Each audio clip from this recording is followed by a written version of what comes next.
Bonjour à tous, bonjour à toutes, c'est Captain Melboy qui vous envoie cette petite vidéo. Alors, c'est une vidéo qui est un peu différente de d'habitude. C'est une vidéo qui est uniquement en audio pour plus de, je dirais, d'écoute et de concentration d'attention. Donc, vous pouvez écouter cette vidéo avant de vous coucher, pendant que vous faites votre vaisselle, dans votre douche, dans votre bain. Enfin voilà, c'est une vidéo en audio, donc je vous mettrai des petites images quand même, mais le principal des informations sera dans ma voix, dans mon texte. Donc tout de suite, un petit générique.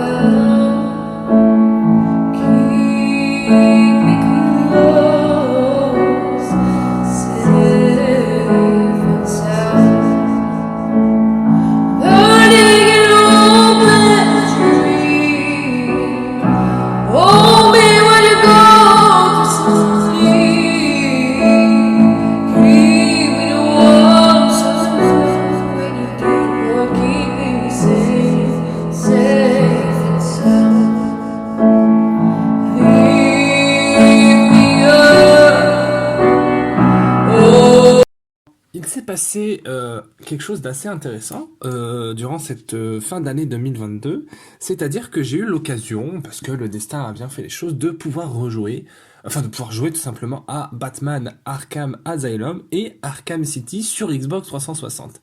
Et pour ceux qui suivent un peu la chaîne, si vous me connaissez, vous savez que j'avais également il y a quelques années joué à Arkham Knight, donc qui est la fin de la trilogie, mais que je l'avais vendu parce que j'avais ragé sur le jeu et que j'en avais marre et que j'étais mauvais aux jeux vidéo. Mais étant donné que j'avais fini Arkham Asylum et Arkham City, je me suis dit, c'est trop con, j'ai envie de réessayer Arkham Knight. Alors, je l'ai racheté, et donc là, en ce moment, je suis dans une véritable période Batman. Et en plus, ce matin, une de mes amies, Jeanne, m'a offert un sublime comics de Batman.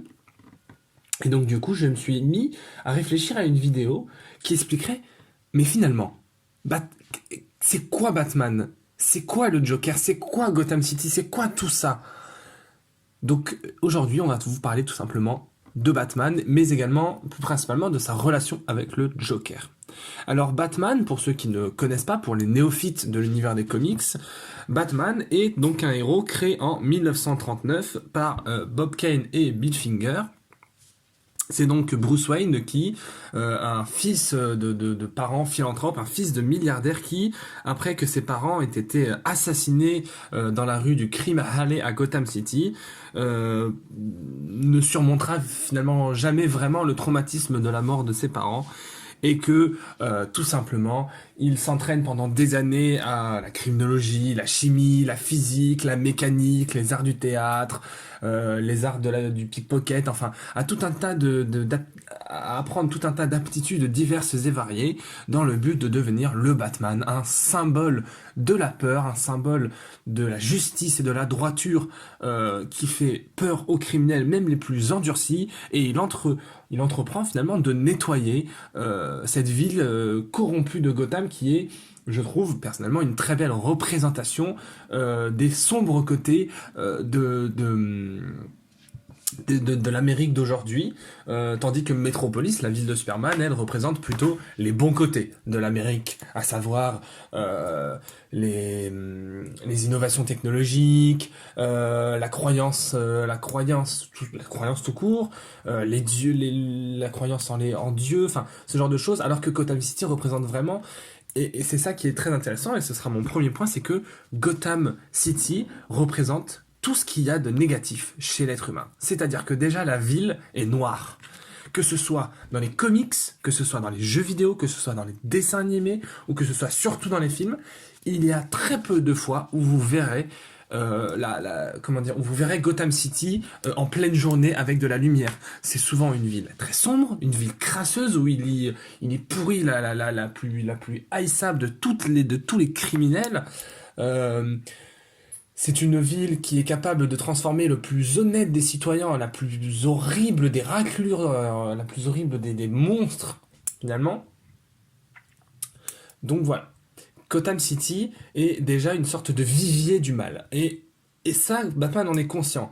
Et tout au long de sa carrière, Batman va avoir affaire à de nombreux ennemis, connus et moins connus, des fans, des amateurs de comics. On a Harley Quinn, on a Bane, on a Mister Freeze, on a Man-Bat, on a Scarface, on a le Ventriloque, on a Double Face, on a le Pingouin, on a Gueule d'Argile, on a l'Épouvantail évidemment, hum, qui c'est qu'on a d'autre? On a Maxi Zeus aussi. On a Silence. Mais le plus connu des adversaires de Batman, et j'irais même jusqu'à dire le plus connu des adversaires de comics au monde, je pense que c'est peut-être le méchant de comics le plus connu, avec peut-être Darkseid et Thanos, eh bien c'est tout simplement le Joker. Le Joker, c'est un personnage qui est complexe, qui est particulier, avec qui on peut à peu près tout se permettre. C'est quelqu'un qui est capable de mettre en échec Batman, qui peut mettre en échec Robin, Nightwing, qui est capable de se combattre tout seul face à la Justice League et de les battre. C'est un ennemi qui n'a absolument aucune limite, et c'est, pour moi, je trouve, l'un des personnages de comics les plus brillants, les, les, les plus parfaits à avoir été écrits. Alors, attention. Euh, Mon super-héros préféré de tous les temps restera et sera toujours Captain America. C'est un fait. Mais, en termes d'écriture, en termes techniques, en termes de choses qui marquent, eh bien, le meilleur super-héros à ne jamais avoir été créé restera Batman. Puisque Batman, c'est un personnage avec une véritable complexité d'écriture, c'est-à-dire qu'il ne se définit lui-même pas comme un super-héros, mais plus comme un justicier, capable de faire des choses horribles pour finalement avoir et obtenir cette justice tant désirée pour Gotham. Mais c'est également un personnage, Bruce Wayne, qui est à la limite, on pourrait dire presque, mais ça après ce sont des interprétations, des analyses, on pourrait presque dire qu'il est presque schizophrène, puisque qui de Batman ou de Bruce Wayne est le masque, et qui de Batman ou de Bruce Wayne est la véritable identité de ce personnage. Parce que tout le dilemme moral de Batman, c'est de se dire qu'il fait tout ça, parce qu'il sait que s'il n'avait pas Batman et la Bat-Family, Gotham plongerait dans le chaos le plus total, mais en même temps, est-ce que ce n'est pas un peu Batman qui a attiré ces criminels à venir le combattre? Parce que comme le dit le Joker, non seulement dans le Batman de Tim Burton, mais dans les comics aussi en général, c'est Batman qui a créé le Joker. Et d'une certaine façon, le Joker a créé Batman, comme on l'a vu dans le film Joker. L'un ne peut pas exister sans l'autre. Et ça, c'est très bien montré dans ce chef-d'œuvre, et je pèse mes mots, dans ce chef-d'œuvre du comics qui s'appelle Killing Joke de Frank Miller. Alors Frank Miller, ces derniers temps, fait un peu polémique, mais il a écrit quand même des comics qui sont absolument brillants, notamment Killing Joke, et aussi 300 pour ceux qui savent. Mais grosso modo, Killing Joke est un comics dans lequel on essaye de revenir sur, on essaye de donner une origine au personnage du Joker, on essaie de lui donner une origin story, de savoir comment cet homme a-t-il pu devenir, c'est même pas fou, c'est au-delà de la folie, c'est quelqu'un qui n'a absolument aucune limite et qui, on pourrait presque dire qu'il existe. Et alors là, ces dernières années, c'est une théorie qu'il y a beaucoup, c'est que en fait le Joker serait en quelque sorte, bien entendu, amoureux de Batman, qu'il y ait presque une relation de amour-haine entre deux, parce que et c'est là tout le dilemme pour les acteurs de jouer le Joker, c'est que le Joker veut s'en prendre à Batman, il s'en prend à lui, il a fait des choses absolument ignobles dans la vie des comics. Il a rendu paraplégique la fille de James Gordon, il a tué le second Robin, Jason Todd, il a torturé Batman des millions de fois, il a jokerifié Gotham City, enfin voilà, il a fait des choses absolument horriblissimes. Il a maltraité Harley Quinn un nombre de fois horrible, mais tout ce qu'il a fait, c'était pour s'en prendre à Batman. Et pourtant, les rares fois où Batman est mort dans les comics, bah, le Joker se sent seul. Et sans le Batman, Joker n'a aucune raison d'être parce que chacun de ses actes, chacune de ses manipulations, de ses corruptions, prouve à Batman que Batman a beaucoup plus d'importance dans sa vie que n'importe qui. Et de façon inverse, dans la vie de Batman, il n'existe que Joker. Certes, Batman combat d'autres méchants, des méchants horribles. On a Bane qui lui a brisé la colonne, on a Mister Freeze, on a Poison Ivy. Et en fait, tout simplement, ce sont les deux faces d'une même pièce. Car si Batman inspire, je dirais, l'espoir chez les citoyens, il inspire la sombre lumière, je dirais, dont mérite Gotham, parce que ce n'est pas le héros dont elle a besoin, mais c'est celui qu'elle mérite. C'est le seul, car aucun citoyen n'est tout blanc à Gotham City. Chacun va à un moment donné vriller et faire des choses pour subvenir à ses besoins, pour sauver sa famille ou pour sauver des gens. Gotham City est une ville moisie et la seule solution serait que Batman et le Joker perdent la vie tous les deux pour mettre fin à des années et des années de combat parce que en fait, et c'est ça aussi, c'est mon prochain point, c'est qu'en fait le Joker est un personnage qui n'a aucune limite. C'est-à-dire que à peu près toutes les choses que vous pensez en termes de plan de super vilain, le Joker l'a fait. Le Joker l'a fait ou le Joker le fera.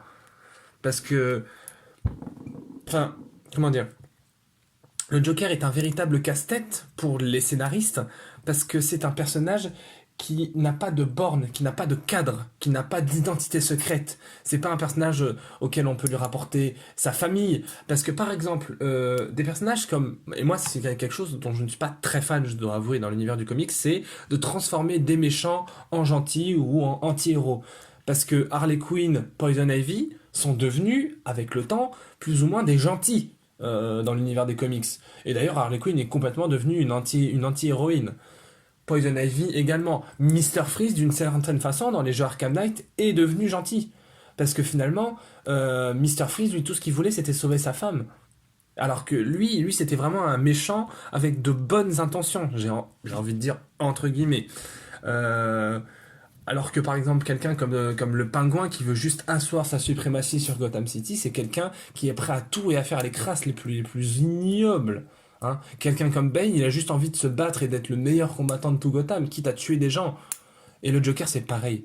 Le Joker, c'est le seul à ne jamais avoir voulu être un méchant, entre guillemets, j'en entends, mais qui est pourtant celui qu'on appelle le prince de la ville, le clown prince du crime, pardon. Que ce soit les hommes de double face, les hommes du pingouin, les hommes de main du sphinx, aucun n'arrive à la cheville de l'armée du Joker. Le Joker, comme ceci, en un claquement de doigts, il est capable de te retourner, de te transformer. Il n'y a qu'à voir dans le film The Dark Knight de Christopher Nolan, dans, avec, avec quelle facilité déconcertante il arrive à transformer le personnage de Harvey Dent en une sorte de chevalier noir, capable de tout. Donc, Batman, et je finirai là-dessus, Batman n'existe pas sans le Joker. Et Joker ne peut pas exister sans Batman. Et Batman ne s'arrêtera jamais. Batman ne s'arrêtera jamais. C'est pour ça que les comics de Batman ne s'arrêteront jamais. Parce que ils sont capables de tout. Et ce sont je dirais, deux chevaliers capables de se battre à la vie, à la mort. Et même quand ils meurent, ils sont ramenés à la vie. Parce que leur combat ne peut pas s'arrêter par définition. Voilà. Les comics Batman, ce sont des comics qui sont... Et même de façon plus générale, que ce soit les films ou les jeux vidéo, Batman, c'est très particulier à appréhender.